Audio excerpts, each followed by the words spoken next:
December 5th, 1945, 14:10 hours. Runway 05, Naval Air Station, Fort Lauderdale, Florida. The blistering roar of 5 right R 260020. Cyclone radial shatters the humid afternoon air. Each 1,700 horsepower beast spitting blue exhaust as the first TBM-1C Avenger lurches forward. Lieutenant Charles C. Taylor, call sign FT-28, sits high in the greenhouse cockpit, sweat already beading under his leather helmet despite the open canopy. You can taste the salt on the breeze, feel the deck vibrate through the seat as 27,000 pounds of torpedo bomber claws skyward. Behind him, 4 more Grummins thunder into formation: FT-3, FT-36, FT-81, FT-117, 14 men total, radios crackling with casual banter. Marine Captain Edward J. Powers, in FT-3 Banks left, his turret gunner, Corporal Alan Cosner, waving from the blister. The ocean glitters below like hammered turquoise. Visibility unlimited, ceiling, and visibility unlimited. CRVU in Navy speak. Taylor thumbs the mic. Flight 19 airborne, proceeding to Hens and Chicken Shoals for bomb runs. Ground control acknowledges, voice board. Routine. 90 minutes later. 1,500 feet over the derelict hulk, SS Sappho. Practice bombs splash harmlessly. Plink, plink, orange dye marking hits. Taylor's voice steady. Good drops, boys. Turn 090, north leg. The formation wheels east-northeast, props biting clean air. Fuel state, 175 gallons per bird. 1,000 plus nautical miles range. Plenty. The Bahamas slide beneath like emeralds on sapphire.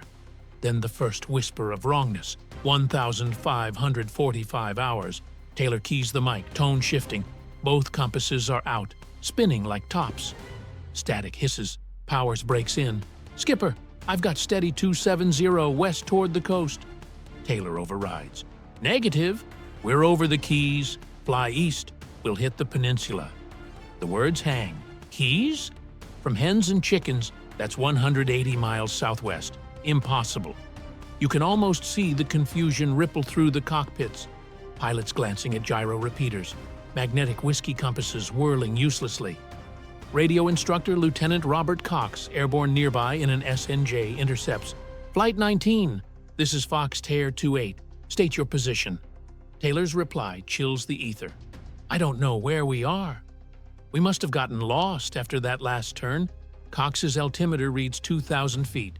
Florida's Gold Coast should be a dark smudge west. Nothing but endless ocean. Sun glints off waves, no land in sight.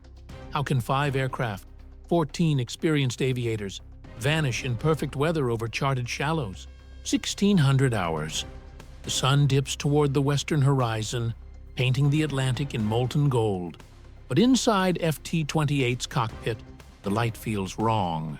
Too orange, too low. Taylor's gloved hand grips the yoke tighter, knuckles white. The magnetic compass spins lazily, a drunk dancer. The gyro repeater freezes, then jerks 30 degrees off true. Ocean doesn't look right, he mutters, over interphone to radioman GM2 George Devlin. You can smell the fear now. Sharp, metallic, mixing with 100-octane fumes leaking from a loose primer line. Powers in FT-3 brakes. Formation discipline. Skipper, I've got Miami bearing 270 60 miles. Turn west, now. Taylor's voice cracks over VHF. Negative, we're in the Gulf. East is land gulf. The word lands like a torpedo. The Bahamas Cays should be visible, Great Abaco, Andros. But the sea below is featureless, swells rolling in long, hypnotic lines. No white breakers, no coral heads, no keys, just water, endless water. Cox circles overhead. SNJ's Harvard engine buzzing like an angry hornet. Flight 19, fly heading 270 magnetic, straight to Fort Lauderdale.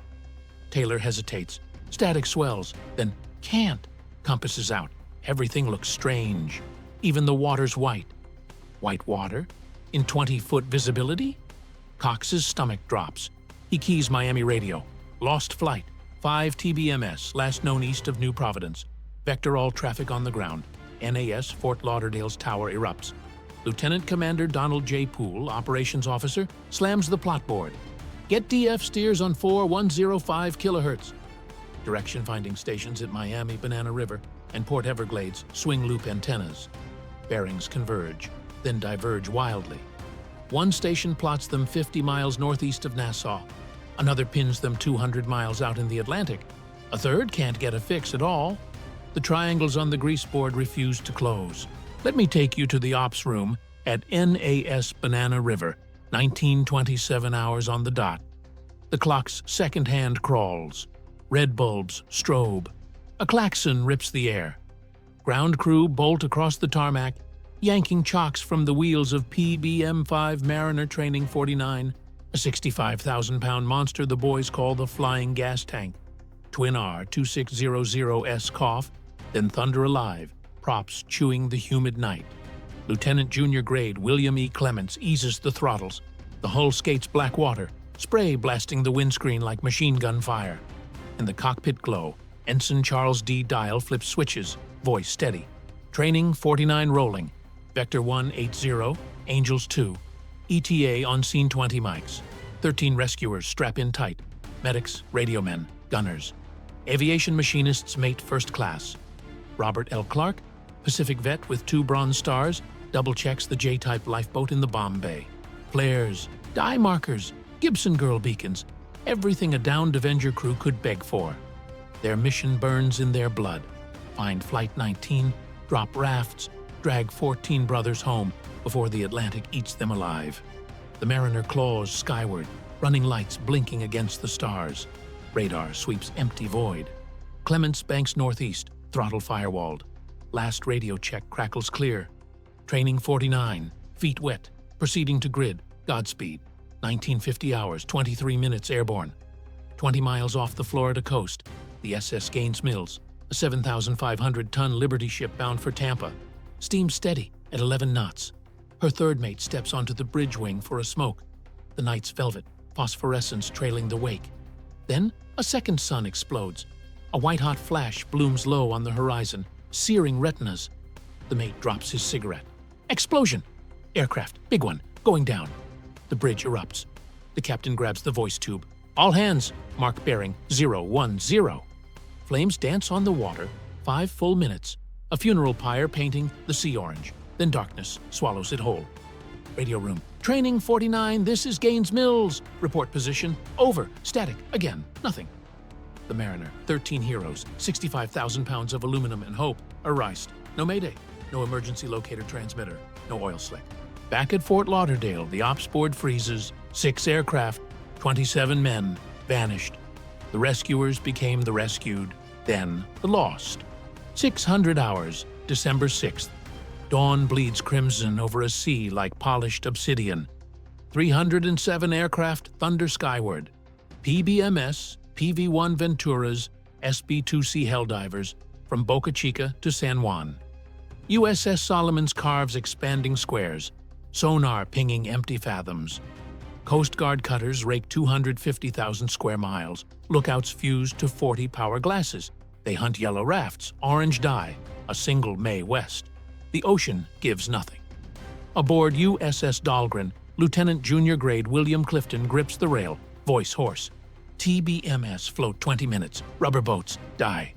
Clipboard, 12 hours since Taylor's last breath. No flares, no bodies, just gulls. NAS, Fort Lauderdale. Ready room choked with smoke. Captain William O. Birch slams maintenance logs. Flawless. McNeil's 100-hour. 215 gallons. 1,050 nautical miles at 160 knots. Transcripts chill the air. 225 northeast, Whitewater, completely lost. Plotters triangulate, 400 miles past fuel, impossible. Direction-finding expert Lieutenant Commander James Pine. Variation 3 degrees west, no anomalies. Meteorologist Lieutenant David West. Ceiling and visibility unlimited to 20,000. No vents, no bursts.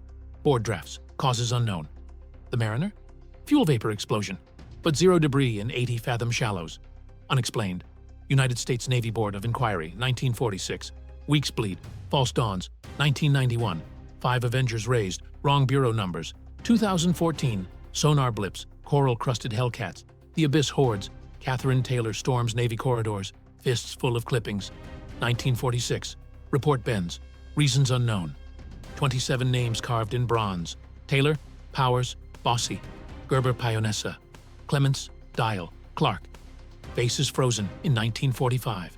Today, satellites track every heartbeat aloft, yet Flight 19 and its doomed guardian remain uncharted.